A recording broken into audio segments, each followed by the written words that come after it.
فأعوذ بالله من الشيطان الرجيم بسم الله الرحمن الرحيم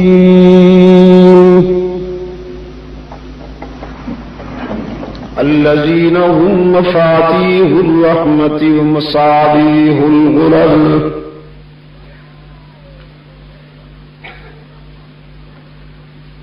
أعوذ بالله من الشيطان الرجيم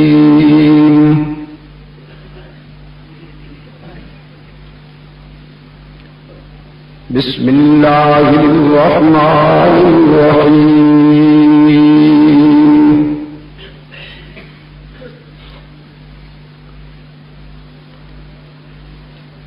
وإذ أخذ الله ميثاق النبيين لما آتيتكم من كتاب وحكمة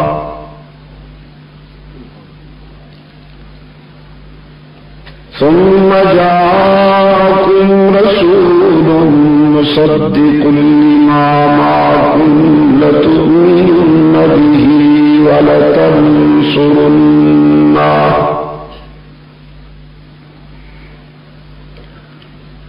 قال أأقررتم وأخذتم على ذلكم إصري قالوا أقررنا قال فاشهدوا وأنا معكم من الشاهدين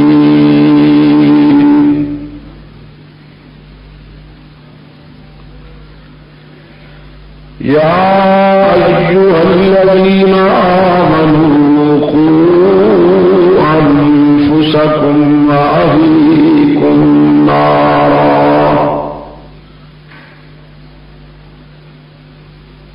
وقودها الناس والحجارة عليها ملائكة غلاظ شداد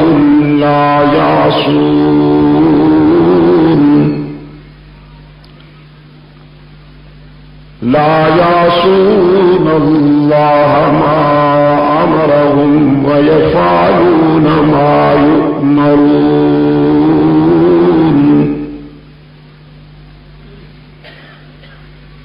يا أيها الذين كفروا لا تعتذروا اليوم إنما تجزون ما كنتم تعملون يا أيها الذين آمنوا توبوا إلى الله توبة نصوحا عسى ربكم أن يكفر عنكم سيئاتكم ويدخلكم جنات تجري من تحتها الأنهار يوم لا يخزي الله النبي والذين آمنوا معه نورهم يسعى بين أيديهم وبأيمانهم يقولون ربنا أتمم لنا نورنا واغفر لنا إنك على كل شيء قدير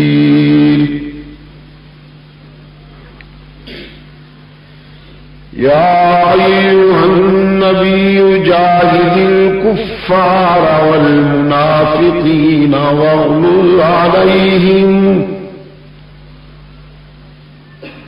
ومأواهم جهنم وبئس المصير صدق الله مولانا العظيم. وعن معاوية بن أبي سفيان رضي الله تعالى عنهما قال رسول الله صلى الله عليه وسلم من يرد الله به خيرا يفقهه في الدين وصدق رسوله النبي الأمي الكريم ونحن على ذلك لمن الشاهدين والشاكرين والحمد لله رب العالمين.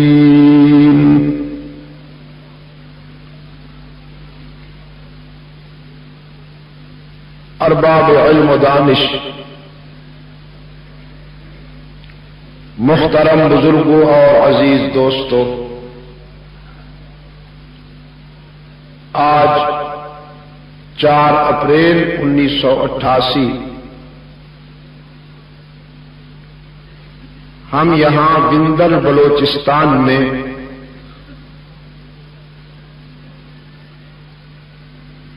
دعوت اللہ کانفرنس کے عنوان سے معنون ہونے والی اس نشست میں دعوت و تبلیغ کی نسبت سے جمع ہیں۔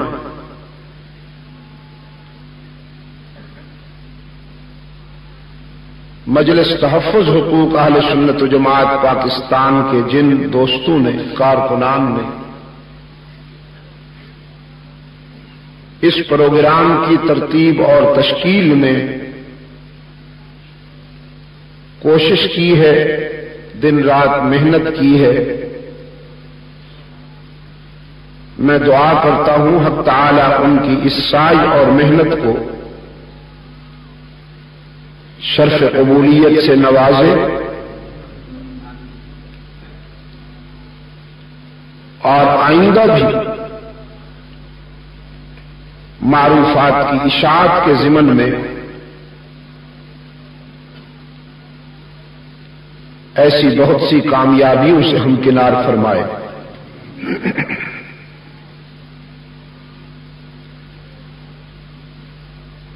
ہمارے حافظ صاحب نے سپاس عقیدت کے عنوان سے میرے متعلق جو الفاظ کہے ہیں، یہ ان کا حسن ظن ہے۔ اللہ تعالی ان کے حسن ظن پر مجھے پورا اترنے کی توفیق عطا فرمائے۔ آپ سے چونکہ وندر میں پہلی ملاقات ہو رہی ہے،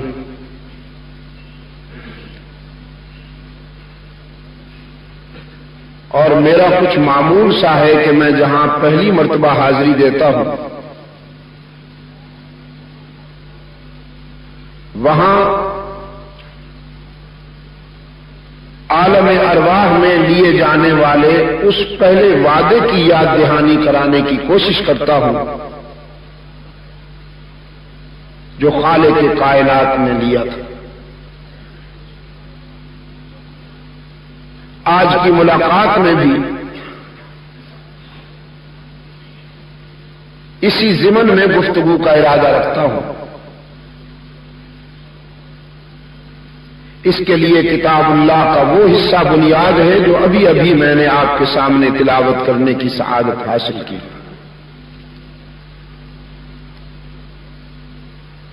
یہ جس میں ہم جی رہے ہیں اسے دنیا کہتے ہیں،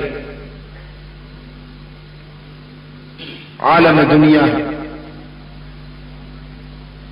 اس کے بعد عالم برزخ ہے، اور اس سے پہلے جہاں سے ہم آئے ہیں وہ عالم ارواح ہے۔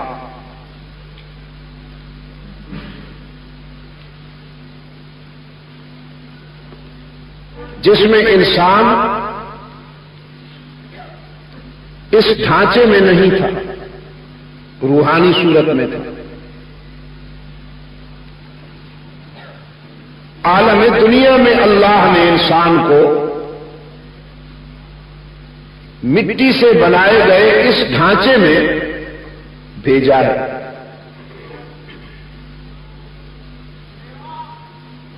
جو دنیاوی زندگی کا پیریڈ کمپلیٹ ہونے کے بعد، یہاں کا جو مرحلہ ہے گزرنے کے بعد، یہ مکان یہیں پڑا رہ جائے گا اور انسان اپنی اگلی منزل کو روانہ ہو جائے گا۔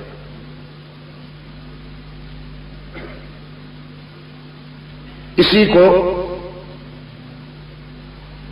بڑے فکر انگیز انداز میں یوں بیان کیا گیا ہے کہ جوہر انسان عدم سے آشنا ہوتا نہیں۔ بظاہر تو انسان مر جاتا ہے، لوگ اس کی قبر بنا دیتے ہیں، اسے اس قبر میں دفن کر دیا جاتا ہے، اور عام تاثر یہ ہوتا ہے، دیکھنے والے یہ سمجھتے ہیں کہ یہ مٹی میں دفن ہو گیا، چند دنوں کے بعد اس کا وجود خاک میں مل جائے گا، یہ ختم ہو گیا۔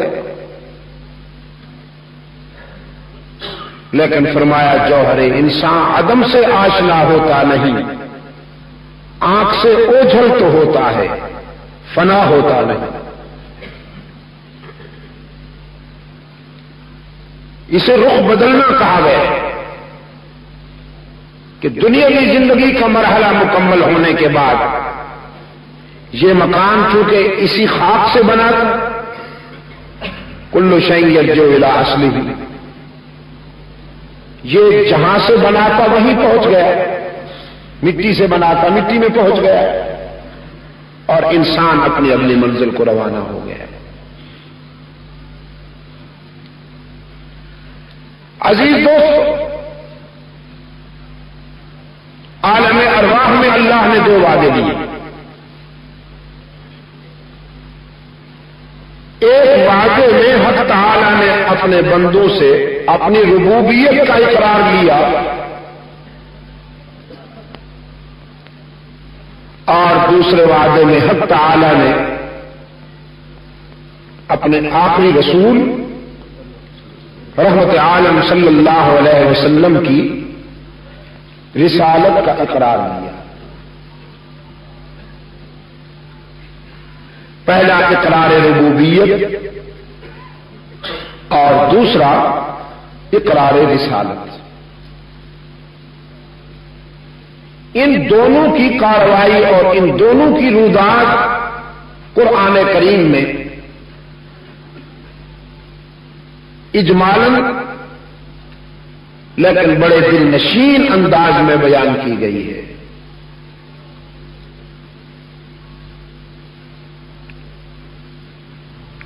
پہلے وعدے کی رودات قرآن کریم میں ان الفاظ کے ساتھ بیان ہوئی،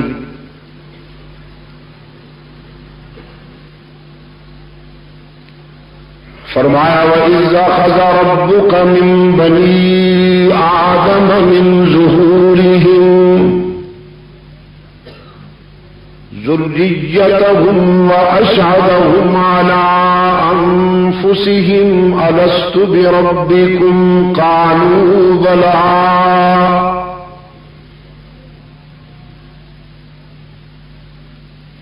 اور جب وعدہ لیا تیرے رب نے اولاد آدم سے،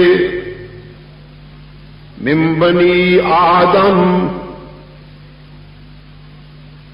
یہاں فکر و نظر کا، رنگ و نسل کا یا مذہب و ملت کا امتیاز نہیں، من بنی آدم، تمام اولاد آدم، دنیا میں آ کر ہونے والے مسلمان، کافر، موحد، مشرک، عیسائی، یہودی، اللہ کے فرمانبردار، نافرمان، کالے رنگ والے، گوری چمڑی والے، عربی، عجمی، چینی، فلسطینی، یورپ میں بسنے والے، قرۂ ارض پر آنے والے، آدم سے لے کر قیامت تک تمام انسانوں کی روحیں اللہ نے اپنی قدرت کاملہ سے جمع کی اور انسانی ارواح کے اس عظیم اجتماع سے خالق کائنات نے خطاب کرتے ہوئے فرمایا، اے اولاد آدم، میں تمہارے سروں پر انسانی شرافت کا تاج رکھ کے تمہیں دنیا میں بھیجنے والا ہوں، کائنات کو تمہارے لیے مسخر کرنے والا ہوں۔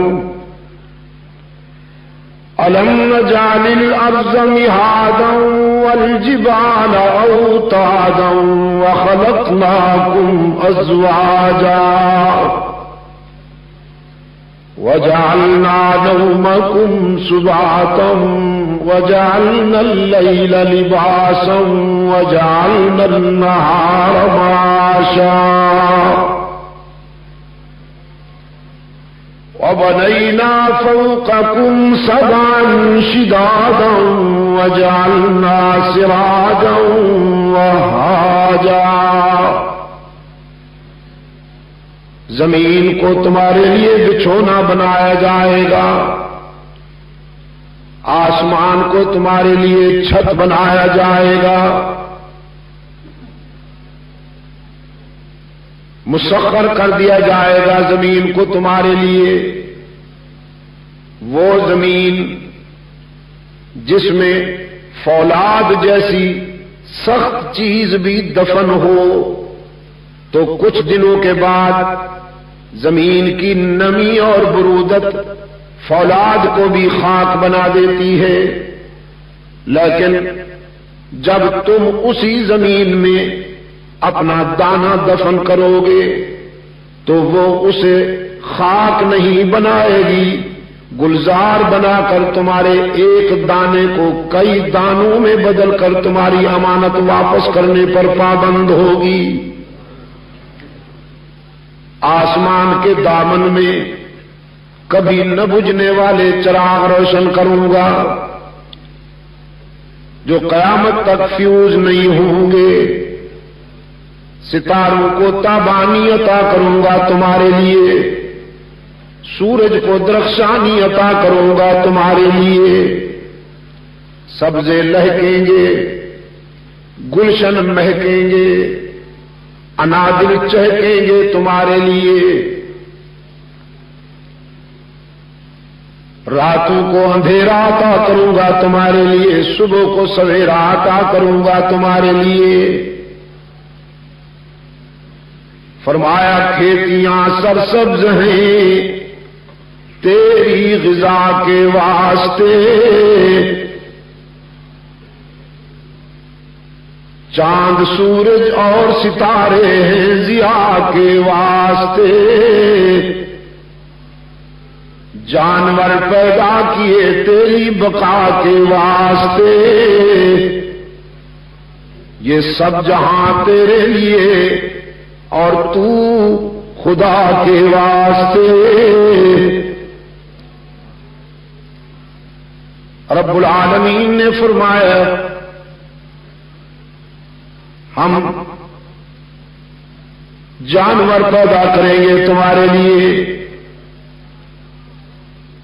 اپنی اس نعمت کی یاد دہانی کراتے ہوئے ارشاد ہوا وَلَكُمْ فِيهَا جَمَالٌ حِينَ تُرِيحُونَ وَحِينَ تَسْرَحُونَ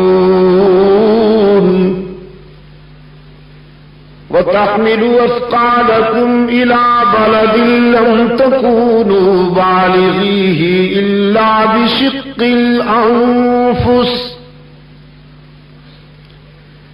إِنَّ رَبَّكُمْ لَرَءُوفٌ رَّحِيمٌ وَالْخَيْلَ وَالْبِغَالَ وَالْحَمِيرَ لِتَرْكَبُوهَا وَزِينَةً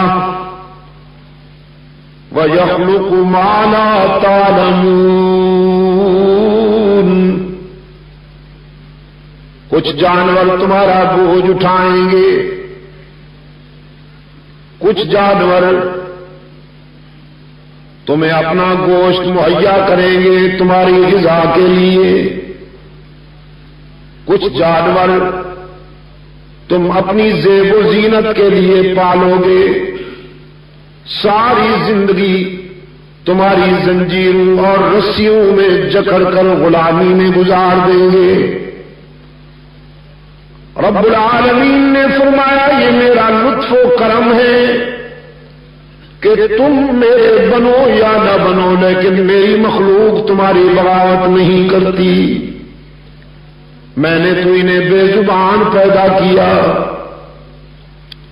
تاکہ تمہارے ظلم و زیادتی کے خلاف دنیا کی کسی عدالت میں استغاثہ دائر نہ کر سکے۔ ایک اور مقام پہ فرمایا وَإِنَّ لَكُمْ فِي الْأَنْعَامِ لَعِبْرَةً نُسْقِيكُم مِّمَّا فِي بُطُونِهِ مِن بَيْنِ فَرْثٍ وَدَمٍ لَبَنًا خَالِصًا سَائِغًا لِّلشَّارِبِينَ۔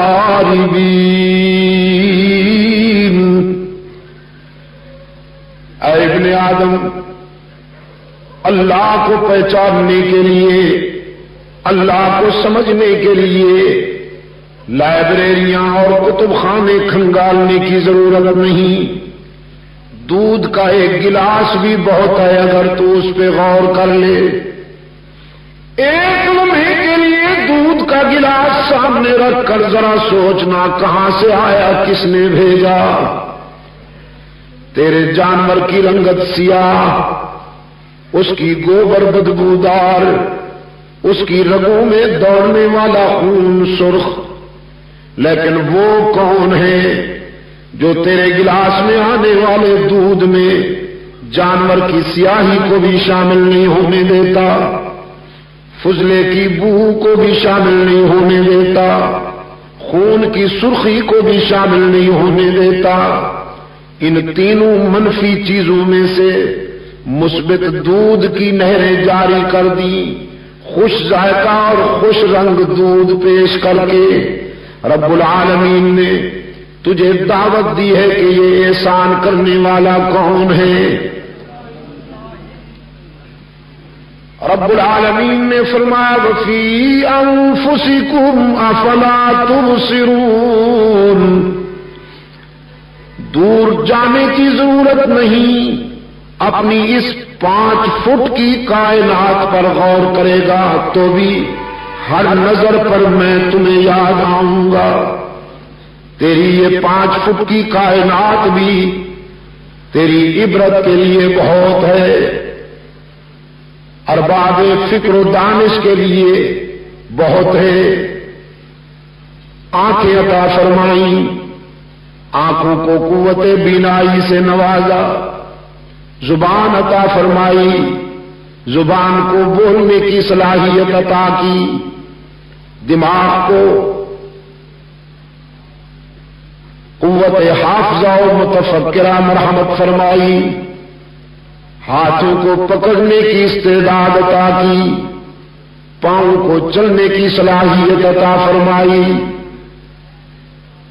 اور یہ نعمتیں عطا کر کے رب العالمین نے تمہارے لیے عبرت اور شکر کے مناظر بھی دکھا دیے، تمہیں صحت عطا کر کے کچھ بستر پر ایڑیاں رگڑنے والے بیمار بھی پیدا کر دیے، تمہیں زبان دے کر اسے نطق و بیان کی صلاحیت عطا کر کے کچھ گونگے اور بے زبان بھی پیدا کر دیے، تمہیں عقل و دانش کی بلندیاں عطا کر کے کچھ فاتر العقل اور پاگل بھی بنا دیے تاکہ انہیں دیکھ کر تمہیں اللہ کی اس نعمت کی قدر معلوم ہو سکے، ہاتھوں پاؤں کی سلامتی عطا کر کے کچھ لولے لنگڑے بھی پیدا کر دیے تاکہ انہیں دیکھ کر تمہیں اللہ کی ان نعمتوں کی قدر معلوم ہو سکے، تمہیں خوش بختی اور اقبال عطا کر کے کچھ در در پہ سوال کرنے والے منگتے اور سوالی بھی تمہیں دکھا دیتا ہے تاکہ تیرے تکبر اور غرور کا علاج ہو سکے، اولاد کی نعمت عطا کر کے کچھ لاوند بھی پیدا کر دیے ہیں تاکہ انہیں دیکھ کر تمہیں اللہ کی اس نعمت کی قدر معلوم ہو سکے، فرمایا یہ ساری نعمتیں میں تمہیں عطا کروں گا، صبح کا سویرا تمہارے لیے، راتوں کا اندھیرا تمہارے لیے، دن کی بیداری تمہارے لیے، شب کا سناٹا تمہارے لیے، سرسر کی شوخیاں تمہارے لیے، صبا کی لطافتیں تمہارے لیے، پھولوں کی مہک تمہارے لیے، سبزے کی لہک تمہارے لیے، ستاروں کی چمک تمہارے لیے، نظام باد و باران کو منظم کر دیا، بادلوں کے قافلے رواں دواں ہیں، جہاں تمہیں ضرورت پڑتی ہے وہاں پر حیات آفرین قطرے برساتے ہیں، اور آسمان سے برسنے والا پانی بھی تمہاری محنت کو ضائع نہیں کرتا۔ اگر آسمان سے پرنالے جاری ہو جاتے تو زمین میں بڑے بڑے گڑھے پڑ جاتے، کسان محنت کر کے زمین کو سنوارتا ہے، پھر ہاتھ اٹھاتا ہے رب العالمین کے حضور، حالانکہ خود نماز بھی نہیں پڑھتا، روزے بھی نہیں رکھتا، اللہ کی عبادت کا حق ادا بھی نہیں کرتا، خطا کار اور گناہگار ہے، لیکن جب ضرورت پڑتی ہے تو پھر ہاتھ اٹھاتا ہے رب العالمین کے حضور، وہ تانا بھی نہیں دیتا، بادلوں کے قافلے بھیج دیتا ہے، جاؤ میرے بندے کو ضرورت ہے می برساؤ۔ الہ العالمین آسمان سے ندیاں جاری کر دے، آسمان سے پرنالے جاری ہو جائیں، فرمایا نہیں، میرے بندے نے محنت کر کے زمین کو سنوارا ہے، اس کا بیلنس بنایا ہے، اگر اوپر سے ندیاں جاری ہو گئی تو محنت ضائع ہو جائے گی، بادلوں کا سینہ چھلنی کر کے ایک ایک بوند برساتا ہے کہ ہم نے پانی پھینکنا نہیں، پانی پہنچانا ہے۔ رب العالمین نے فرمایا أَأَنْتُمْ أَنزَلْتُمُوهُ مِنَ الْمُزْنِ أَمْ نَحْنُ الْمُنزِلُونَ۔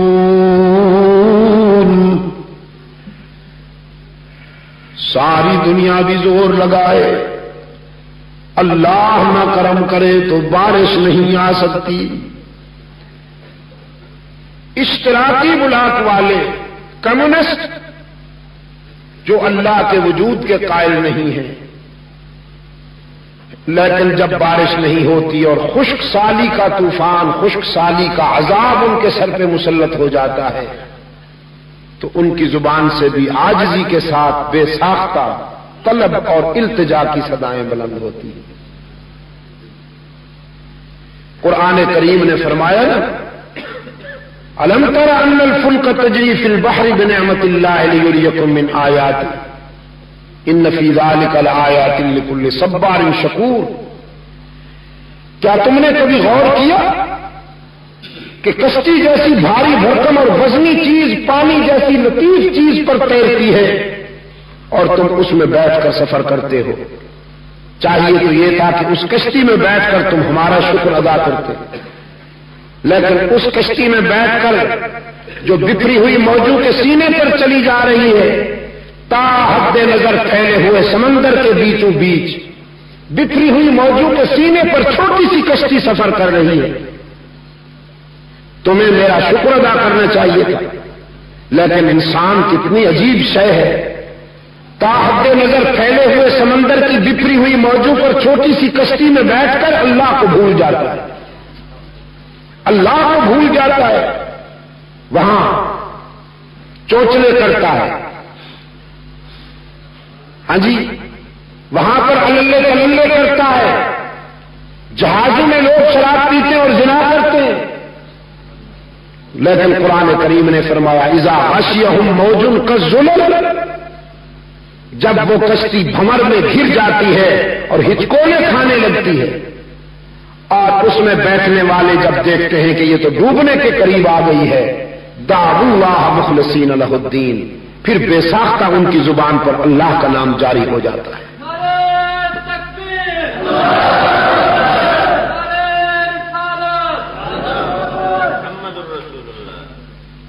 محمد الرسول اللہ، اتنی اچھی بات کی طرف انہوں نے متوجہ کیا، لیکن آپ کو مولوی نے کنفیوز کر رکھا ہے۔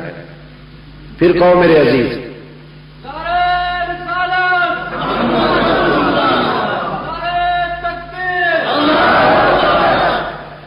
تو میرے عزیز دوستو، انسان کی فطرت ہے جب یہ خوش ہوتا ہے تو اللہ کو بھول جاتا ہے، اور جب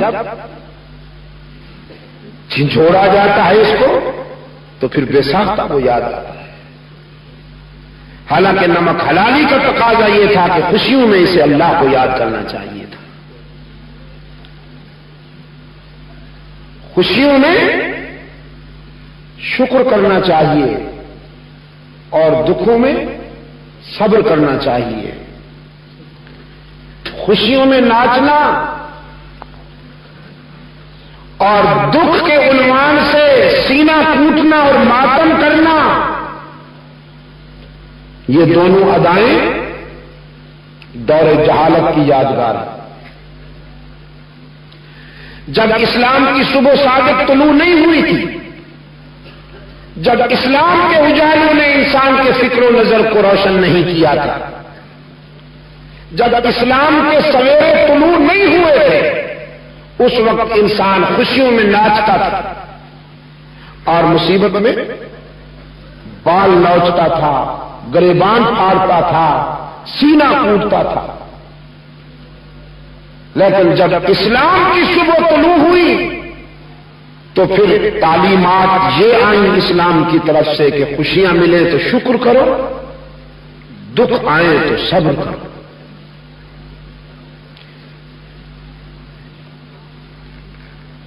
رب العالمین نے فرمایا یہ ساری نعمتیں عطا کر کے میں تمہیں دنیا میں بھیج کر بھی تنہا نہیں چھوڑ دوں گا، قدم قدم پر میری رحمت تمہاری نگران ہوگی۔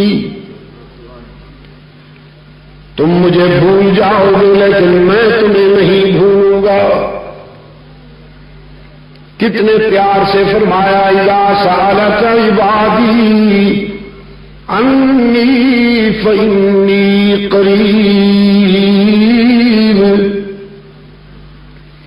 پیغمبر جب آپ سے میرے بندے میرا پتہ پوچھے کہ اللہ کہاں ملے گا، رب العالمین نے فرمایا انہیں بتا دیجئے کہ میں تمہارے قریب رہتا ہوں۔ الہ العالمین کتنا قریب ہے تو؟ فرمایا نحن اقرب الیہ من حبل الورید، تمہاری رگ حیات سے بھی زیادہ قریب ہوں۔ میں نے اپنے ٹھکانے کے لیے دور دراز کوئی محل تعمیر نہیں کیا، میں تو اپنے بندے کے دل کی گہرائیوں میں ڈیرے لگائے بیٹھا ہوں۔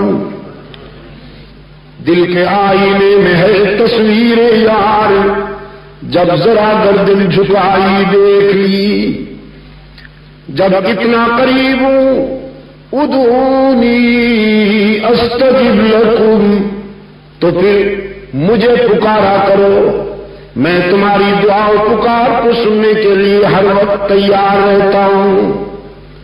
دنیا میں اور جہاں جاؤ گے لوٹے جاؤ گے، یار لوگوں نے آستانے سجا رکھے ہیں، دکانیں بنا رکھی ہیں، چادریں چڑھا رکھی ہیں، بزرگوں کی قبریں بڑی بڑی بنا رکھی ہیں، جھنڈیاں لہرا رکھی ہیں، اور گدی نشین یہ فلسفہ بیان کرتے رہتے ہیں مریدین کے لیے کہ کچھ لے کے آؤ گے تو کچھ لے کے جاؤ گے، خالی ہاتھ آؤ گے تو خالی ہاتھ جاؤ گے۔ رب العالمین کے دروازے سے ہر وقت صدا آتی ہے کچھ نہ لے کے آؤ سب کچھ لے کے جاؤ،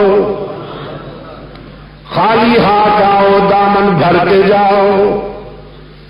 یہی وہ در ہے جہاں آنے والوں کو تانا بھی نہیں دیا جاتا، دامن بھر دیا جاتا ہے۔ کتنے پیار سے فرمایا نبی عبادی انی انا الغفور الرحیم، میرے بندوں کو فرما دیجئے میرے پیغمبر اپنے گناہوں کی کثرت کو دیکھ کر مایوس نہ ہو جایا کرو، تمہارے گناہ جتنے بڑھ جائیں میری رحمت کا مقابلہ تو نہیں کر سکتے. تم جیسا گناہگار کوئی نہیں، تم مجھ جیسا بخشنے والا بھی کوئی نہیں. حدیث قدسی ہے، رحمت عالم صلی اللہ علیہ وسلم نے اللہ سے روایت کی ہے کہ میرا رب کہتا ہے جب کوئی سفید داڑھی والا گناہگار شرمندہ ہو کر میرے در پہ آتا ہے، داڑھی تو سفید ہے لیکن نامہ اعمال میں ایک بھی سجدہ نہیں، ایک بھی خوبی نہیں، پوری زندگی بغاوت میں گزارے بیٹھا ہے، جوانی کی مستی میں، شباب کے نشے میں، دولت کی ترنگ میں، برادری اور پارٹی کے غرور میں، مونچھوں کو تاؤ دے کر اکڑ کے زندگی گزاری، کبھی ایک بار بھی اللہ کے حضور سجدہ نہیں کیا. لیکن اب زندگی کی شام ہو گئی، آنکھوں سے بینائی چلی گئی، دانت گر گئے، ہاتھوں میں ریشہ پڑ گیا، کمر جھک گئی ضعیفی میں، اعصاب جواب دینے لگے، معدہ کچھ ہضم نہیں کرتا، بیماریوں نے یلغار کر لی، اولاد بھی پرواز کر گئی، لوگوں نے بھی نگاہیں پھیر لی. اور بندر کے دوستوں سب سے بڑا حادثہ جیب خالی ہو گئی. پہلے لوگ احتراماً قطار میں استقبال کیا کرتے تھے، پھر عبرت سے دیکھتے ہیں، دیکھو اسے جو دیدہ عبرت نگاہ ہو. دور سے اسے آتا دیکھ کر لوگ کنارہ کر جاتے ہیں کہ کہیں ہم سے کچھ مانگ نہ لے. رب العالمین نے فرمایا یہ بوڑھا جب ساری دنیا سے مایوس ہو گیا تو رات کے سناٹے میں روتا ہوا میرے در پہ آیا کہ تنگ دستی کے جو عالم میں گھبراتا ہوں، پر درے غیر کے جاتے ہوئے شرماتا ہوں، ہاتھ پھیلانے میں محتاج کو غیرت کیسی، شرم اتنی ہے کہ بندہ تیرا کہلاتا ہوں. الہ العالمین نامہ اعمال تو کمزوریوں سے معمور ہے، کوئی خوبی نہیں کہ پیش کروں. دیکھ اپنا دامن خطاؤں اور گناہوں سے بھر کے لایا ہوں، اب کوئی نہیں رہا دنیا میں میرا، تیرے در کے سوا کوئی در نظر نہیں آتا، اگر تو نے نہ سنی تو برباد ہو جاؤں گا. رب العالمین نے فرمایا میرے معبود بہت اچھی طرح جانتا ہوں اسے، اس کی زندگی کی کتاب میرے سامنے کھلی ہوئی ہے، لیکن آج میں اس بوڑھے کو سابقہ زندگی کی خطاؤں پر تانا بھی نہیں دیتا، معاف کر دیتا ہوں کہ مجھے اس کے سفید بالوں سے حیا آ جاتی ہے.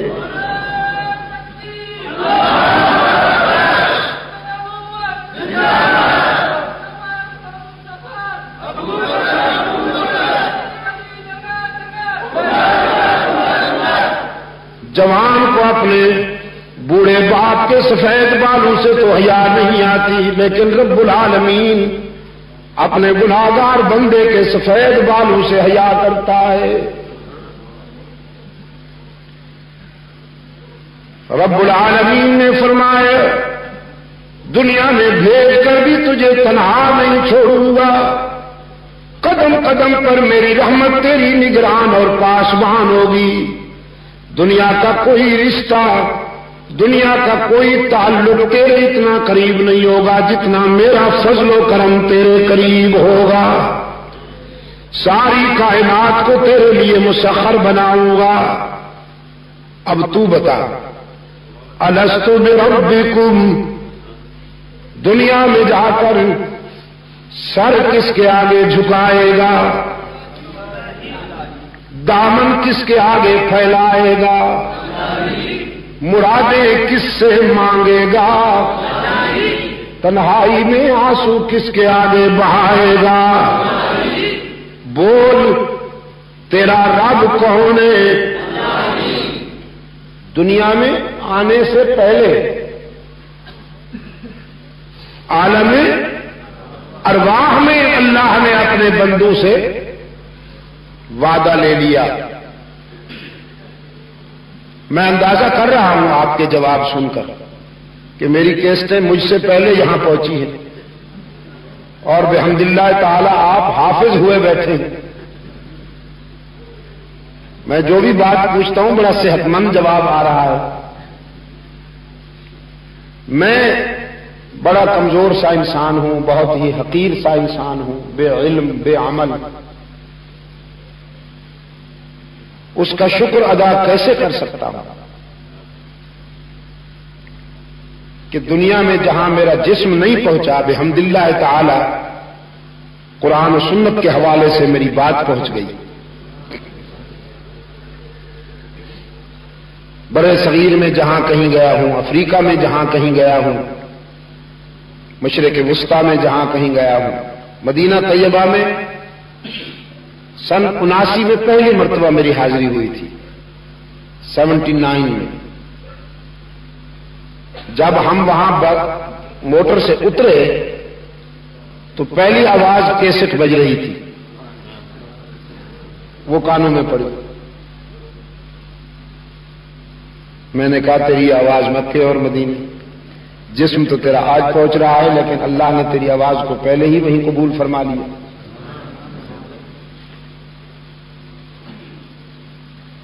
لیکن میں آپ کے سامنے جو شہد بیان کر رہا ہوں، جو میٹھا بیان کر رہا ہوں، یہ اتنا لذیذ ہے، اتنا لذیذ ہے کہ اس سے تو طبیعت سیری نہیں ہوتی.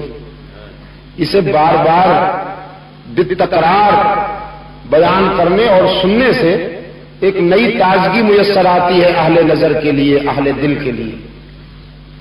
قرآن کریم تو میٹھا ہی ہے نا جی، اس سے کوئی سیر ہوتا ہے؟ 1400 سال ہو گئے قرآن کریم ابھی باسی نہیں ہوا. 1400 سال ہو گئے قرآن کریم پہ بڑھاپا نہیں آیا، اس کی جوانی جوں کی توں ہے. دنیا کے افکار و نظریات کے مقابلے میں قرآن کریم پورے شباب اور جاہ و جلال کے ساتھ کھڑا ہے. 14 صدیاں بھی اسے بوڑھا نہ کر سکیں اور یہ قیامت تک جوان رہنے والا کلام ہے. عالم ارواح میں انسان وعدہ کر کے آیا ہے اپنے اللہ سے. اچھا، بڑی عجیب بات ہے. قرآن کریم کو آپ شروع کریں تو قرآن کریم بھی یہی وعدہ یاد دلاتے. 1400 سال سے فرمایا الحمدللہ رب العالمین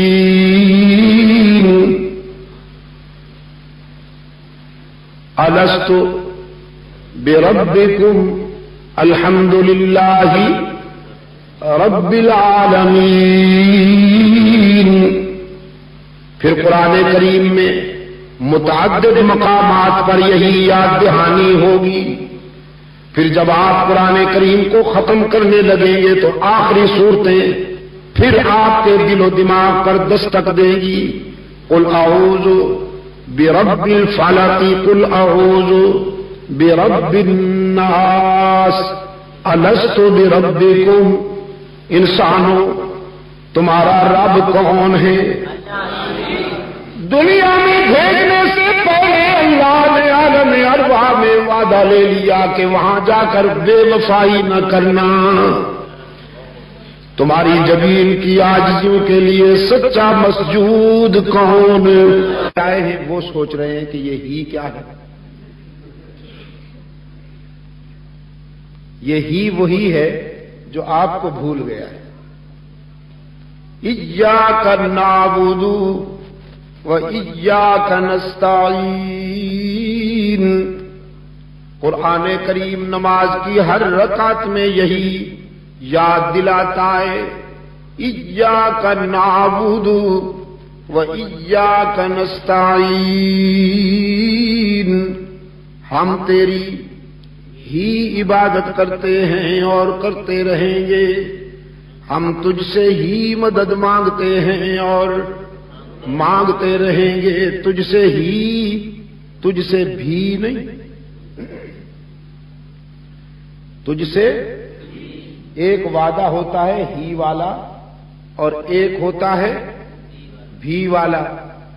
فرق جانتے ہیں آپ؟ میں نے بمبئی کے ایک جلسے میں، بہت بڑا اجتماع تھا، میں نے وہاں پوچھا ہی اور بھی میں کیا فرق ہے؟ 8-9 سال کا ایک بچہ دور جلسے میں کھڑا ہو گیا. وہ کچھ کہہ رہا تھا، میری سمجھ میں نہیں آ رہا تھا، دور تھا. میں نے لوگوں سے کہا اسے راستہ دے دو ذرا میرے قریب آنے میں. لوگوں نے راستہ بنا لیا اور وہ جلسے میں سے چلتا ہوا اسٹیج پر آ گیا. میں نے اسے مائکروفون کے سامنے کھڑا کر دیا. میں نے کہا بیان. اس نے بھی کیسٹ یاد کر رکھی تھی. کہنے لگا ہی اور بھی میں یہی فرق ہے جو بازاری اور منکوحہ میں ہوتا ہے. نکاح کے بندھن میں کسی ایک کی بننے والی عورت ساری زندگی کے لیے جب کسی ایک کی بنتی ہے تو نکاح کے دن اپنے خامن سے وعدہ کرتی ہے تیری ہی ہوں. اور بازار میں بیٹھی ہوئی گندگی کا مجسمہ، وہ غلاظت کی ٹینکی، ہر آنے والے سے کہتی ہے تیری بھی ہوں. کچھ دیر کے بعد کسی اور کی. تو اس نے کہا موحد اور مشرک میں یہی فرق ہے کہ موحد رب کا سجدہ کرتا ہے اور مشرک سب کا سجدہ کرتا ہے. موحد کا تعلق اللہ کے ساتھ عبادت میں ہی والا ہے اور مشرک کا تعلق اللہ سے عبادت میں بھی والا ہے. موحد کہتا ہے اللہ ہی میرا مسجود ہے اور مشرک کہتا ہے اللہ بھی میرا مسجود ہے. اور اس کے پیارے بھی مسجد میں رب کا سجدہ اور مسجد سے نکل کر سب کا. کہیں جھنڈی پسند آ گئی تو وہاں سر جھکا لیا.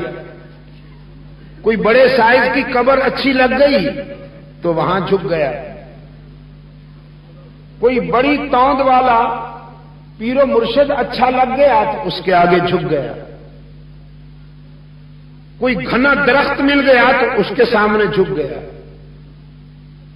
الطاف حسین حالی نے اسی بیماری پر رونا رویا ہے. فرمایا کہیں نخل مرقد کی چھاؤں میں سجدہ، کہیں مرنے والے کے پاؤں میں. کتنی عجیب بات ہے. یہاں جنازہ ہوتا ہے لوگ مرتے ہیں، بلوچ بھی مرتے ہیں. یہ تو بڑی مضبوط قوم ہے، اسے تو نہیں مرنا چاہیے بھائی. واقعی مرتے ہیں، بلوچ بھی مرتے ہیں. عجیب عجیب. نماز جنازہ تو آپ پڑھتے ہی ہیں بحمد اللہ تعالی و بفضلہ. نماز جنازہ میں وضو ہوتا ہے کہ نہیں؟ ہوتا ہے. کپڑے صاف ہونا ضروری ہے کہ نہیں؟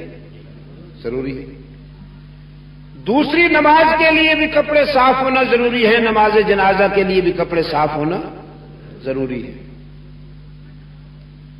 دوسری نمازوں میں بھی قبلہ رو ہونا ضروری ہے، نماز جنازہ میں بھی قبلہ رو ہونا ضروری ہے۔ دوسری نمازوں میں بھی امامت، نماز جنازہ میں بھی امامت، دوسری نمازوں میں بھی اقتداء، نماز جنازہ میں بھی اقتداء، دوسری نمازوں میں بھی تکبیر، نماز جنازہ میں بھی تکبیر، دوسری نمازوں میں بھی قیام، نماز جنازہ میں بھی قیام، دوسری نمازوں میں بھی تسبیح حمد، نماز جنازہ میں بھی حمد و تسبیح۔ لیکن آپ نے غور کیا دوسری نمازوں میں بھی سجدہ، نماز جنازہ میں بھی، دیکھا نا، جلدی میں آپ کہہ تو گئے، بولتے پہلے ہیں آپ، سوچتے بعد میں، یہی تو بات غلط ہے۔ پہلے سوچنا چاہیے پھر بولنا چاہیے۔ دوسری تمام نمازیں فرائض ہوں، واجبات ہوں، سنتیں ہوں، نوافل ہوں یا مستحبات ہوں، دوسری تمام نمازوں میں اگر سجدہ چھوٹ جائے تو نماز نہیں ہوتی، اور نماز جنازہ میں سجدہ ہو جائے تو نہیں ہوتی۔ غور فرمائیے اس میں فلسفہ کیا ہے۔ انسان جب نماز میں کھڑا ہوتا ہے، فرائض ہوں، واجبات ہوں، سنن ہوں یا مستحبات ہوں، نوافل ہوں، انسان کے تصور میں اللہ کے سوا کوئی نہیں ہوتا، اس کے آگے اللہ کے سوا کوئی نہیں ہوتا۔ حکم ہے کہ نمازی کے آگے سے نہیں گزرنا چاہیے تاکہ اس کا لنک ڈسٹرب نہ ہو، تاکہ اس کا رابطے میں خلل نہ پڑے۔ لیکن جنازے کی نماز میں بیٹے کے آگے باپ کی میت، شاگرد کے آگے استاذ کی میت، مرید کے آگے شیخ کی میت، رعایا کے آگے حاکم کی میت۔ اب یہاں حق تعالی نے فرمایا اگر نماز جنازہ میں تم سر بسجود ہو جاؤ، سجدے میں چلے جاؤ، جبکہ تمہارے سامنے تمہارے کسی بڑے کی میت پڑی ہوئی ہے،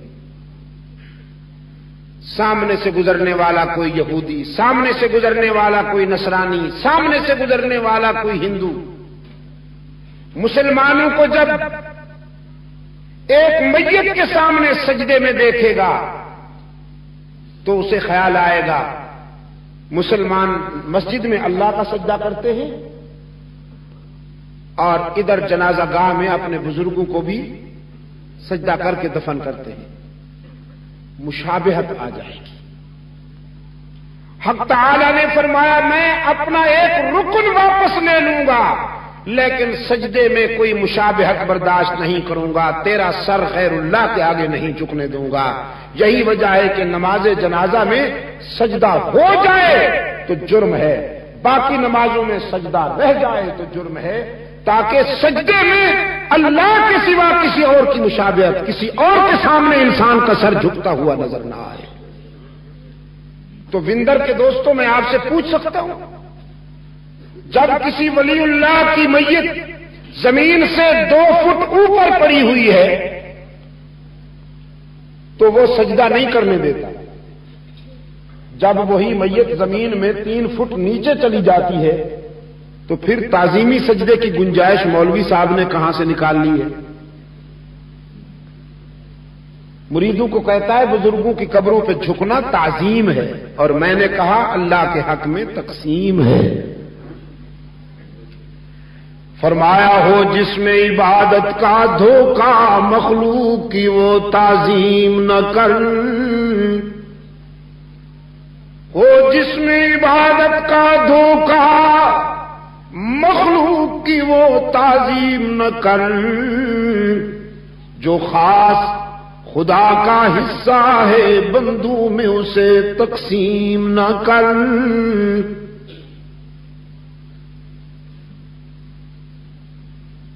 کوئی ہندو لیڈر کسی بزرگ کے عرس کے موقع پر، یہ عرس ہوتا ہے نا ان کا میلہ ہوتا ہے، سال بھر کے لیے کمائی کرتے ہیں نہیں، وہ چلا گیا۔ وہاں پہنچا تو دیکھا مسلمان جھک رہے ہیں، کہنے لگا تو پھر تو کمبائنڈ پوائنٹ آف ویو موجود ہے ہمارے اور تمہارے بٹوین، تمہارے اور ہمارے درمیان قدر مشترک موجود ہے۔ دیکھو نا جی، جھکتے تم بھی ہو ہم بھی ہیں، فرق یہ ہے کہ ہم کھڑی کو سجدہ کرتے ہیں، تم پڑی کو سجدہ کرتے ہیں۔ پھر تو ہم بہت قریب ہیں ایک دوسرے کے یار۔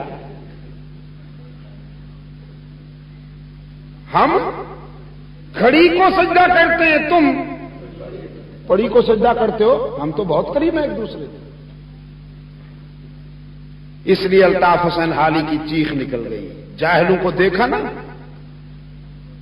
فرمایا کہیں نخل مرقد کی چھاؤں میں سجدہ، کہیں مرنے والے کے پاؤں میں سجدہ، اشاروں میں سجدہ، اداؤں میں سجدہ، ادھر اور ادھر خانقاہوں میں سجدہ،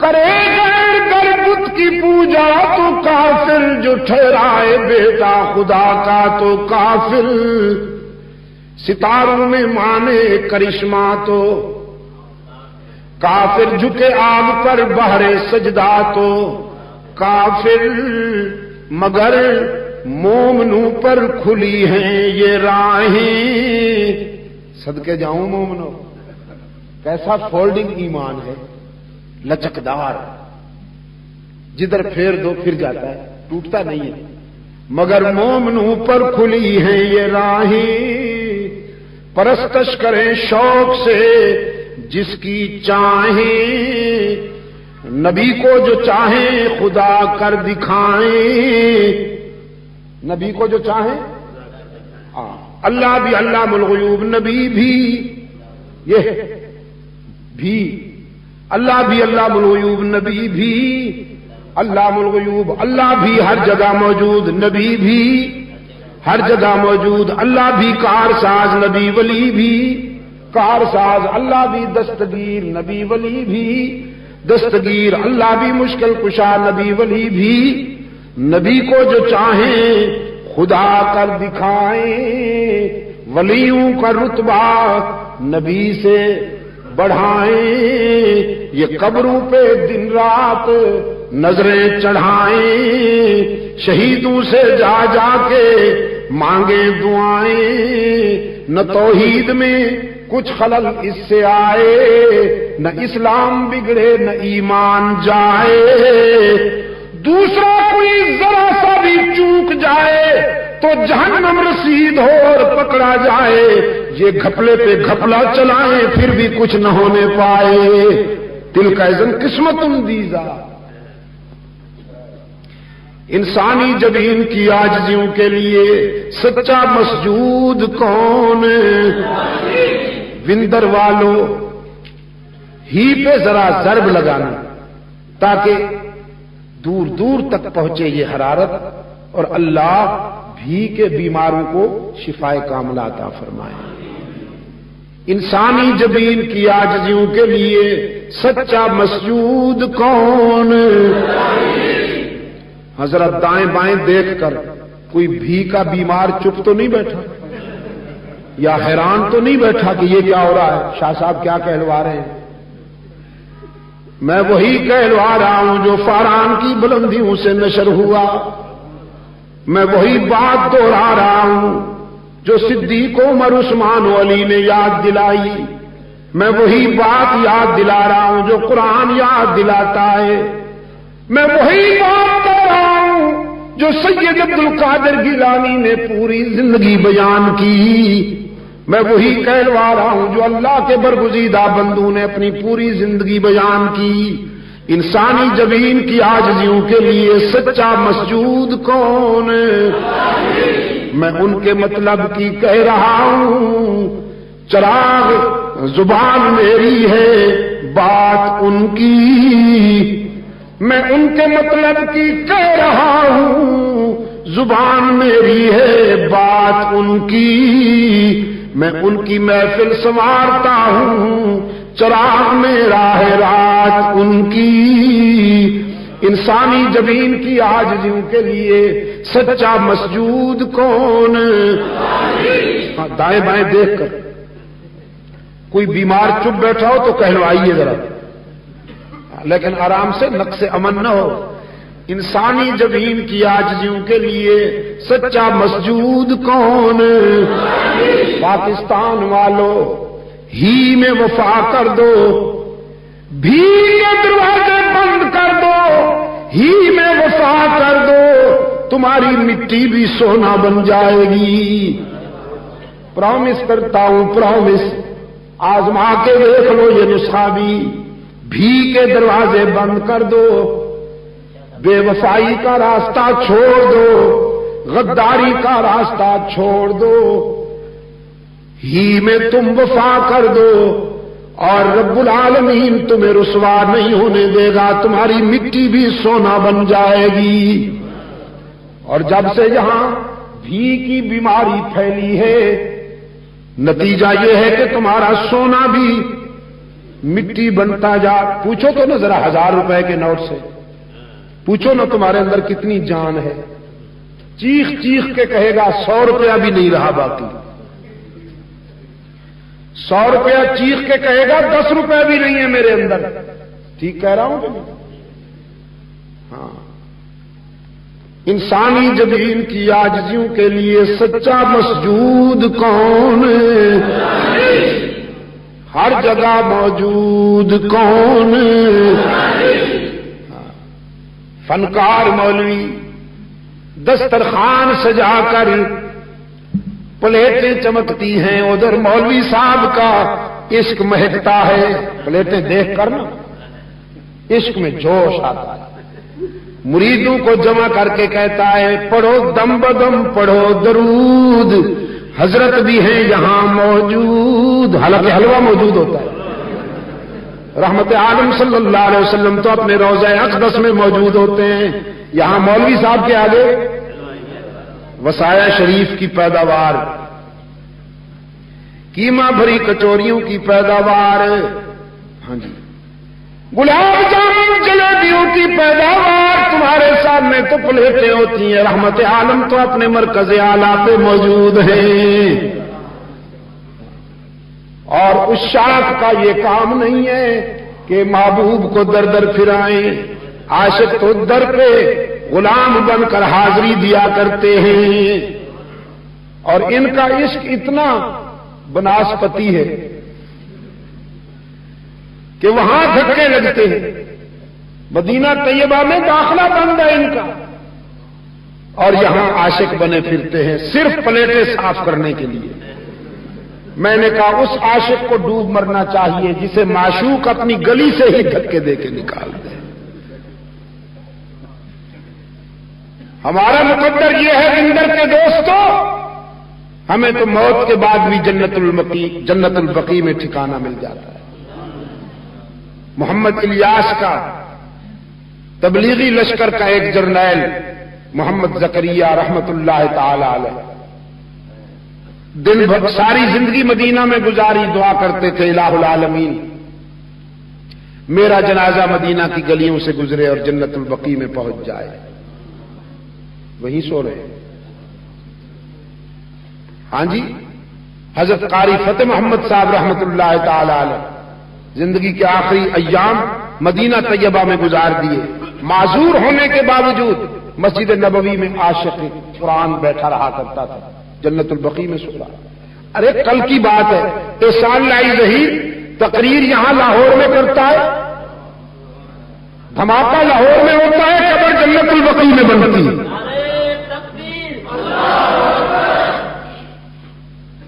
گزشتہ سال فروری میں ہم اکٹھے تھے مدینہ طیبہ میں، وہ بھی عمرے پر گئے ہوئے تھے، میں بھی۔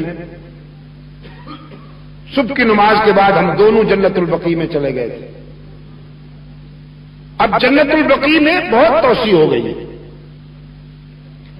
آج میں سمجھتا ہوں کہ آدھا حصہ جو ہے وہ خالی پڑا ہوا ہے، حضرت عثمان ذو النورین رضی اللہ تعالیٰ عنہ کی قبر پہ ہم کھڑے تھے، دیر تک آنکھیں برستی رہیں، عثمان کی عظمت اور مظلومیت کو یاد کر کے آنکھیں برستی رہیں۔ جب واپس ہونے لگے تو علامہ مرحوم نے رقت اور تواضع کے انداز میں اللہ سے دعا کی، الہ العالمین جنت البقیع بہت وسیع ہو گئی ہے، قبر کے لیے تھوڑی سی جگہ اگر ہمیں بھی عطا کر دے تو تیرا بڑا کرم ہوگا، بڑی مہربانی۔ کبھی کبھی وہ نقد سنتا ہے، کیسی سن لی؟ جن کے لیے بم رکھا گیا اسے موت نے نہیں مرنے دیا، اگر اسی دن مر جاتا تو قبر لاہور میں بنتی۔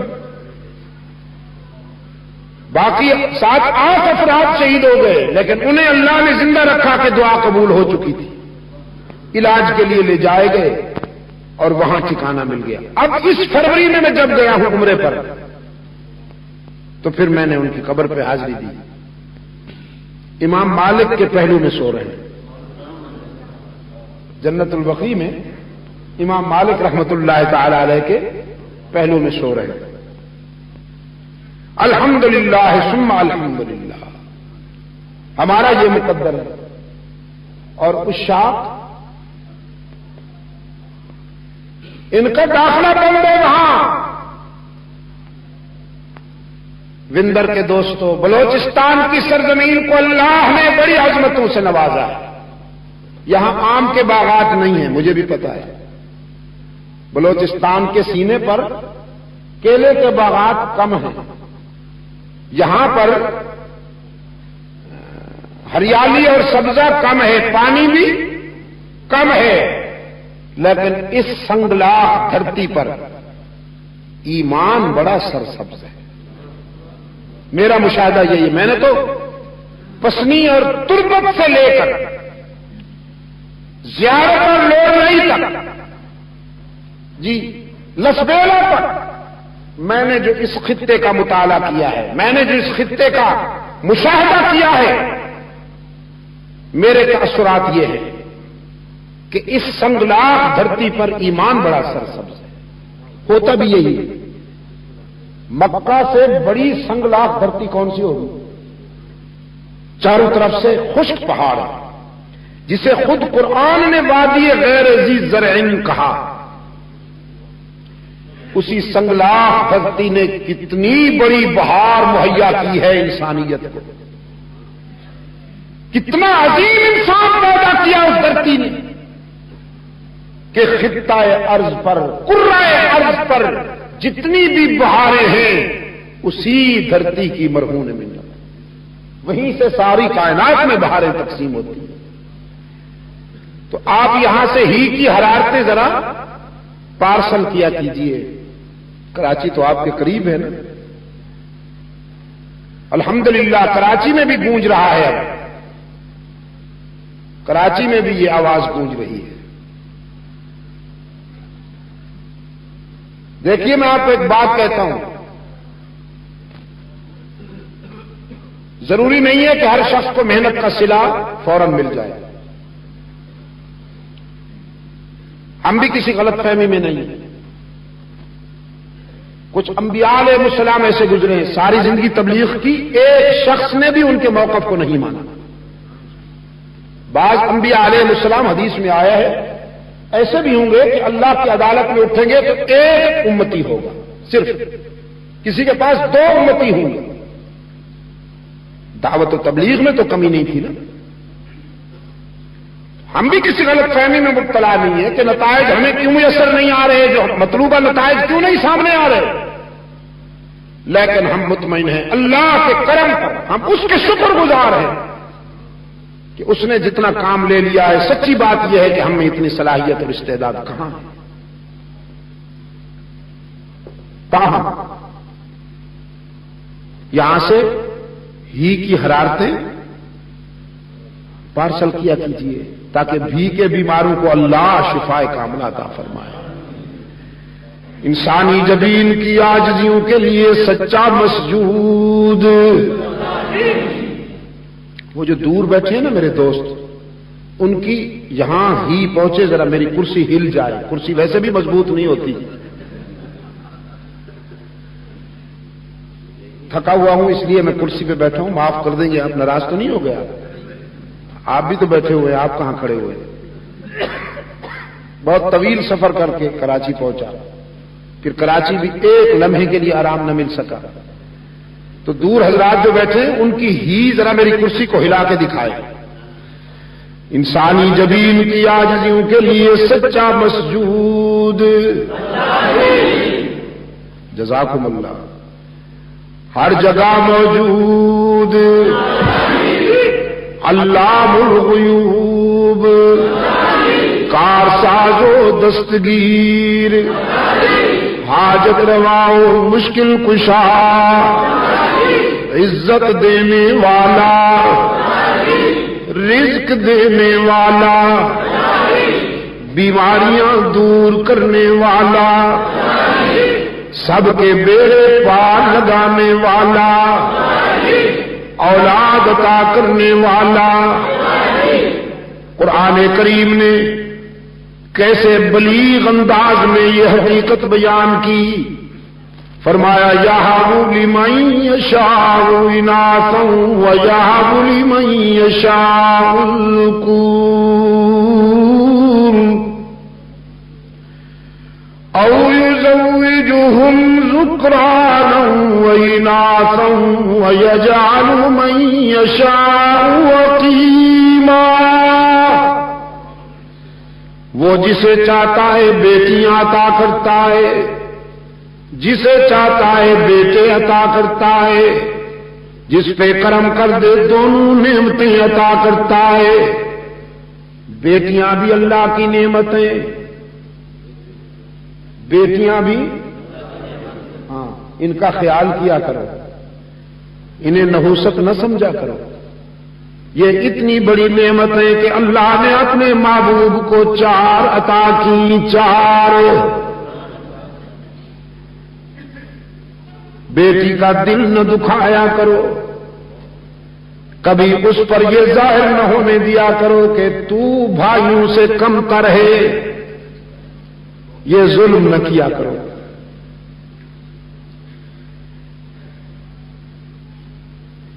رحمت عالم صلی اللہ علیہ وسلم اپنی بڑی لخت جگر سیدہ زینب رضی اللہ تعالی عنہا کی وفات کے بعد ان کی بیٹی اپنی نواسی حضرت امامہ بنت زینب رضی اللہ تعالی عنہا کو، چھوٹی بچی تھی، کبھی سینے سے لگا لیتے تھے، کبھی کندھے پہ اٹھا دیتے تھے، کبھی امامہ کی زلفیں چومتے تھے، کبھی اس کے ننھے ننھے ہاتھوں کا بوسہ لیتے تھے، اور پھر آنسو برستے تھے رسول اللہ کی نگاہوں سے، انتہائی رقت کے عالم میں فرمایا کرتے تھے امامہ میری زینب کی نشانی ہے، اور زینب مجھے نہیں بھولتی، میری بہت پیاری بیٹی تھی، میری وجہ سے ستائی گئی اور شہید کی گئی۔ حضرت فاطمہ رضی اللہ تعالی عنہا سے متعلق فرمایا کرتے تھے الفاطمہ تو بضعۃ منی، فاطمہ تو میرے جگر کا ٹکڑا ہے۔ بیٹی اللہ کی رحمت ہوتی ہے۔ رحمت عالم صلی اللہ علیہ وسلم نے فرمایا اگر کوئی چاہے تو بیٹی کے ذریعے جنت حاصل کر سکتا ہے۔ اللہ نے جسے 2 بیٹیاں دی ہوں، سب سے پہلا حق ہے بیٹی کا کہ اس کا نام اچھا رکھے، پھر اسے تعلیم دلوائے، وہ تعلیم کہ جس کی روشنی میں وہ خود کو اور خدا کو پہچان سکے۔ تعلیم دلوانے کے بعد جب وہ حد بلوغ میں قدم رکھے تو اسے اپنی دانست میں اچھا جیون ساتھی ڈھونڈ کر اپنے گھر میں آباد کر دے۔ رحمت عالم صلی اللہ علیہ وسلم نے فرمایا جس نے اپنی بیٹی 2 بیٹیوں کے ساتھ یہ حسن سلوک کیا ہو، قیامت میں وہ میرے اتنا قریب ہوگا جتنی یہ 2 انگلیاں ایک دوسرے کے قریب ہیں۔ کہا کہیں یوں اشارہ کیا، کہا کہیں یوم القیامہ میرے اتنا قریب ہوگا۔ بیٹیوں کے لیے دعا کیا کیجیے، ان کو شفقت کی نظر سے دیکھا کیجیے، اور ان کی زندگی کے فیصلے بھی جبر کے ساتھ نہ کیا کیجیے، افہام و تفہیم کے ساتھ کیا کیجیے۔ بعض والدین اپنی ناک اونچی رکھنے کے لیے، اپنے خاندانی وقار کے لیے بچیوں کے فیصلے، ان کی زندگی کے فیصلے ان کی مرضی کے معلوم کیے بغیر کر دیتے ہیں۔ یہ سراسر غیر اسلامی نہیں، غیر انسانی حرکت ہے۔ جس نے زندگی گزارنی ہے اس سے تو معلوم کرو۔ نکاح میں روح ہے یہ بات کہ لڑکے کی مرضی بھی معلوم کی جائے اور لڑکی کی مرضی بھی معلوم کی جائے، لیکن عموماً لڑکے کی مرضی تو واضح ہو جاتی ہے، کیونکہ اگر اس کی مرضی نہ ہو تو وہ باپ کو بڑا نقد جواب دیتا ہے، لیکن اس بے زبان کو نہیں پوچھا جاتا جو خاموش ہو کر زندگی بھر کے لیے دفن تو ہو جاتی ہے لیکن والدین کے سامنے لب نہیں ہلاتی۔ اس سے ضرور معلوم کیا کرو، ورنہ تمہاری عاقبت خطرے میں ہوگی۔ اگر بچی کی مرضی کے بغیر کوئی فیصلہ اس پر مسلط کیا گیا اور زندگی کے سفر میں اسے دکھ پہنچے اور اس کی آہ نکل گئی، تیری ساری عبادت رائیگاں ہو جائے گی۔ بیٹیاں اللہ کی بہت بڑی رحمت ہیں، لیکن آزمائش بھی ہے۔ قرآن کریم نے فرمایا یَهَبُ لِمَن یَشَاءُ إِنَاثًا وَيَهَبُ لِمَن یَشَاءُ الذُّكُورَ أَوْ يُزَوِّجُهُمْ ذُكْرَانًا وَإِنَاثًا وَيَجْعَلُ مَن يَشَاءُ عَقِيمًا۔ اولاد عطا کرنے والا کون؟ رزق دینے والا کون؟ رب العالمین نے فرمایا الست بربکم، دنیا میں جا کر تمہارا رب کون ہوگا؟ کس کے آگے سر جھکاؤ گے؟ تمام انسانوں نے ایک ہی زبان سے جواب دیا بلا۔ اے موسم اعظم، ہم وعدہ کرتے ہیں کہ تیرے سوا ہم کسی کو اپنا رب نہیں مانیں گے۔ قرآن کریم نے فرمایا قضا ربک الا تعبدوا الا ایاہ، تقدیر کے قلم نے فیصلہ کر دیا کہ اللہ کے سوا کسی کی عبادت نہیں کرنی، سر اس کے آگے جھکنا چاہیے، اس کے سوا اگر کسی نبی ولی کے آگے جھکا تو معاف نہیں ہوگا۔ عبادت میں اللہ کے ساتھ کسی کو شریک نہ کیا جائے۔ قضا ربک، یہ بھی تقدیر کے قلم نے فیصلہ کر دیا۔ وبالوالدین احسانا، اور تقدیر کے قلم نے یہ بھی فیصلہ کر دیا ہے کہ والدین کے ساتھ بھی حسن سلوک کرنا ہے۔ قرآن کریم نے فرمایا اما یبلغن عندک الکبر احدهما او کلاهما فلا تقل لهما اف ولا تنهرهما وقل لهما قولا کریما۔ رحمت عالم صلی اللہ علیہ وسلم نے فرمایا بدبخت ہے وہ انسان جس نے رمضان المبارک کا مہینہ پایا اور اللہ کو راضی نہ کر سکا۔ آ رہا ہے نا رمضان المبارک، تیار بیٹھے ہو نا؟ تیار بیٹھے ہیں حضرت شاہ صاحب؟ انشاءاللہ افطاری بھرپور کریں گے، پکوڑے اڑانے کے لیے اور کس چیز سے؟ اتنی افطاری کریں گے کہ تراویح میں سوئیں گے۔ تیار بیٹھے ہو نا؟ ہاں انشاءاللہ تیار بیٹھے، کھانے پینے کے لیے تیار بیٹھے۔ رمضان المبارک آتا ہے باڈی کلوز کرنے کے لیے، جسم کی زکات لینے کے لیے، اور ہم جسم کو اتنا پالتے ہیں ماشاءاللہ، پورا سال ہمارا بجٹ اتنا نہیں ہوتا جتنا پاکستان اور رمضان مبارک کا بجٹ ہوتا ہے۔ آپ تیار ہو جائیے رمضان المبارک میں غریبوں، ناداروں اور کمزوروں کی خدمت کرنے کے لیے۔ حضرت بلال رضی اللہ تعالی عنہ فرماتے ہیں رحمت عالم کی سخاوت تو ویسے بھی اس کا کوئی حد نہیں، ایک ٹھاٹھے مارتا ہوا سمندر تھا، لیکن رمضان المبارک میں رحمت عالم صلی اللہ علیہ وسلم کی سخاوت ایک چلتی ہوئی آندھی ہوا کرتی۔ حضور فرماتے تھے بلال خرچ کرو، عرش والے سے تنگی کی امید نہ رکھو۔ آپ نے سنا ہے نا حضور اکرم صلی اللہ علیہ وسلم کبھی کبھی قرض بھی لیتے تھے، سنا ہے؟ اور قرضہ بھی یہودیوں سے لے لیتے تھے، کبھی اپنی ضرورت کے لیے نہیں لیا۔ جب بھی قرضہ لیا اس وجہ سے لیا کہ کوئی سوالی آ گیا، کوئی نادار آ گیا، کوئی غریب آ گیا، اس کو دینے کے لیے اپنے پاس کچھ نہیں، تو بلال سے کہا جاؤ فلاں یہودی سے قرضہ لے آؤ، مقروض ہو جاؤں گا لیکن کسی نادار اور سوالی کو اپنے در سے خالی نہیں جانے دوں گا۔ تیار بیٹھے ہو نا؟ اس کے لیے تیار ہو جاؤ کہ غریبوں، ناداروں اور کمزوروں کی خدمت کرنی ہے۔ رمضان مبارک میں کوشش کرو کہ کوئی چہرہ اداس نظر نہ آئے۔ رمضان مبارک میں کوشش کرو، تمہارے پڑوس میں اگر کوئی ہندو بھی رہتا ہو، سن لو میری بات، اگر تمہارے پڑوس میں، تمہارے محلے میں کوئی عیسائی بھی رہتا ہو، کوئی غیر مسلم بھی رہتا ہو، انسانی نقطہ نظر سے اس کی بھی خدمت کرو، بہت بڑی جزا ملے گی۔ تو جب میں غیر مسلم کے لیے آپ کو ترغیب دے رہا ہوں تو اپنے مسلمان بھائیوں کے لیے تو بطریق اولا اس کا حق بنتا ہے۔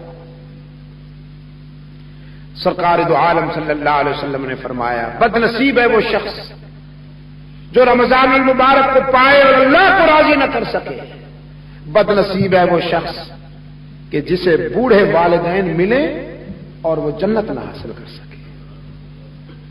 فرمایا ایک دن نبی نے حلقہ اصحاب میں یہ لفظ دہرائے 3 بار کہ ناک اس کی کٹ گئی۔ اصحاب نے یہ پوچھا کہ وہ بدبخت کون ہے توقیر جس کی حضرت باری میں گھٹ گئی؟ ارشاد یوں ہوا کہ وہ فرزند ناخلف گھر جس کے جنت آئی اور آ کر پلٹ گئی۔ ماں باپ کا بڑھاپے میں جس کو نہ ہو خیال، اس ناسعید بیٹے کی قسمت الٹ گئی۔ قرآن کریم نے فرمایا اما یبلغن عندک الکبر احدہما او کلاہما فلا تقل لهما اف ولا تنهرهما وقل لهما قولا کریما۔ والدین میں سے کوئی ایک یا دونوں جب بوڑھے ہو جائیں تو پھر ان کی باتیں، ان کا حافظہ، ان کا فکر، ان کا ذوق وہ بھی بوڑھا ہو جاتا ہے۔ جس طرح تو بچہ ہوا کرتا تھا وہ جوان ہوتے تھے، اب تو جوان ہو گیا وہ بچے بن گئے نا۔ بوڑھا اور بچہ ایک جیسا ہوتا ہے نا۔ تو جوان ہوتا تھا، تو بچہ ہوتا تھا وہ جوان ہوتے تھے، اب تو جوان ہو گیا وہ بچے ہو گئے۔ تو بچپن میں تو جب گالیاں دیا کرتا تھا وہ تیرا منہ چوم لیتے تھے، تو جب تھپڑ مارتا تھا تو وہ تیرے ہاتھوں کو چوم لیتے تھے۔ اب وہ بوڑھے ہو کر بچے بن گئے ہیں، وہ گالیاں دیں، اگر تو منہ چوم نہیں سکتا تو جواب میں گالی تو نہ دے۔ اگر کبھی وہ تھپڑ بھی مار دیں، ان کے ہاتھوں کو نہیں چوم سکتا تو جھڑک نہیں، گالیاں نہ دے۔ تیرے ماتھے پر غصے کے آثار بھی نہیں آنے چاہیے۔ اگر وہ کوئی ناروا بات کر دے تو رب العالمین کے حضور دعا کیا کر رب ارحمہما کما ربیانی صغیرا، اے اللہ جس طرح انہوں نے بچپن میں مجھے پیار فراہم کیا میں اس کا بدلہ نہیں دے سکتا، تو اس کا بدلہ انہیں عطا فرما۔ یہ کچھ باتیں ایسی ہیں جو تقدیر کے قلم نے طے کر دی ہے، اور یہ بات بھی طے ہے کہ عبادت میں اللہ کے ساتھ کسی کو شریک نہیں بنانا، یہ عہد ربوبیت ہے، یہ اقرار ربوبیت ہے۔ قرآن کریم نے فرمایا وَإِذْ أَخَذَ اللَّهُ مِيثَاقَ النَّبِيِّينَ لَمَا آتَيْتُكُم مِّن كِتَابٍ وَحِكْمَةٍ ثُمَّ جَاءَكُمْ رَسُولٌ مُصَدِّقٌ لِّمَا مَعَكُمْ لَتُؤْمِنُنَّ بِهِ وَلَتَنصُرُنَّهُ قال أقررتم وأخذتم على ذلكم إصري قالوا أقررنا قال فاشهدوا وأنا معكم من الشاهدين۔ اب اللہ نے اپنے آخری رسول کی رسالت کا وعدہ اور اقرار لینے کے لیے تمام انبیاء کی مقدس روحوں کو جمع فرمایا میرے پیغمبرو میں تمہارے سر پہ نبوت کا تاج رکھ کے تمہیں دنیا میں بھیجوں گا، کتاب عطا کروں گا، حکمت عطا کروں گا، تم اپنے دور میں جا کر اپنی نبوت کا فریضہ ادا کرو گے، اپنے منصب کے تقاضوں کی تکمیل کرو گے۔ ثم جاءكم رسول مصدق لما معكم، تم سب کے بعد میرا آخری رسول آئے گا جو تمہارے موقف کی تصدیق کرنے والا ہوگا، آئے گا تو تم سب کے بعد، آئے گا تو تم سب کے بعد، لیکن اس کا مقام اور مرتبہ یہ ہوگا کہ تم اپنی اپنی قوم کی طرف نبی بنائے جاؤ گے۔ تم سب کے بعد آنے والے میرے محبوب کا مقام یہ ہوگا کہ وہ تم نبیوں کا بھی نبی بن کے آئے گا۔ تمہاری نبوت پر اس وقت کے لوگوں کو ایمان لانا ضروری ہوگا، اور تم سب کے بعد آنے والے میرے محبوب کی رسالت پر تم نبیوں کو بھی ایمان لانا ضروری ہے۔ آئے گا تو تم سب کے بعد، لیکن اس کا مقام اور مرتبہ یہ ہوگا کہ وہ جس زمین پر چلے گا میں اس زمین کی قسم عرش بری پہ کھاؤں گا، وہ جس شہر کا باشندہ ہوگا اس شہر کے تذکرے قرآن میں ہوں گے، اس کے لباس کی ادائیں قرآن کی آیات بن جائیں گی، وہ کھڑا ہوگا تو آسمان کو بلندیاں ملیں گی، وہ بیٹھے گا تو دھرتی کو سکون ملے گا، اس کے پسینے سے پھول مہکیں گے، اس کے تبسم سے ستارے چمکیں گے۔ تم سب کے بعد آنے والے میرے محبوب کی رسالت پر آج ایمان کا بھی اعلان کرو، تعامن کا بھی۔ تمام انبیاء علیہ السلام نے بیک زبان اعلان کیا اقررنا الہ العالمین، ہم وعدہ کرتے ہیں تیرے آخری رسول کی رسالت پر ایمان کا بھی وعدہ کرتے ہیں، تعامن کا بھی۔ رب العالمین نے فرمایا فاشہدوا، اس وعدے پر تم بھی گواہ بن جاؤ، وَأَنَا مَعَكُمْ مِنَ الشَّاهِدِينَ، میں بھی تمہارے ساتھ اس وعدے میں گواہ ہو گیا ہوں۔ یہ اس کا کرم ہے، اپنے فضل و کرم سے وہ کام لے رہا ہے، اپنے بندوں سے۔ میں دعا کرتا ہوں جن لوگوں کو یہ سچائی نظر نہیں آ رہی اللہ تعالیٰ انہیں بھی نظر عطا فرمائے، اور وہ اس قافلہ حق و صداقت میں شامل ہو کر اس قافلہ حق و صداقت میں اپنے آپ کو شامل کر کے اپنی دنیا بھی سنوار سکیں، عقبہ بھی سنوار سکیں۔ وآخر دعوانا ان الحمد للہ رب العالمین۔